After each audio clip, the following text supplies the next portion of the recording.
nid TV oedd e, ond y Grand Slam ar un pryd, si ar un pryd dde? Which 76. Faint o stwff o ti'n drysu rhwng pwy o ti fod? Mynd i mawr, Wel, Grand Slam, pobl y cwm? Oedd ddim lot o actoriad i gael pryd ni, o'n i'n lwcus iawn, ti'n bod. Oedd Clive a Liz a Reddy wedi dechrau a Hugh Credy. So, o'n i'n goffod bod yn bopeth, ti'n bod, radio, actio, sketches, sgwennu a bethau.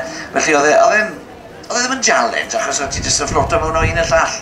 Oedd e'n amser cyffroes iawn, joyous i fe, mas draw. Bydde plant yn dod lan i chi da mynd i mawr a bethau, chi cael plant yn gweithio yn chi gwybod ni? Do, nhw'n joio, y plant a bob man o'n i'n mynd wedyn ni'n dod lan. A mae rhaid i gyfadde un tric. Oedd plant yn dod lan, a o'n i'n seino. A ni, diolch fawr. A ni seino fe roedd yn ôl, a na bydd o'n i di seino, twll eich tîn chi, Dafydd Iwan. Dafydd yn cael lot o stick wedyn iawn. Allai ddim help bod yn ddrwg, sori.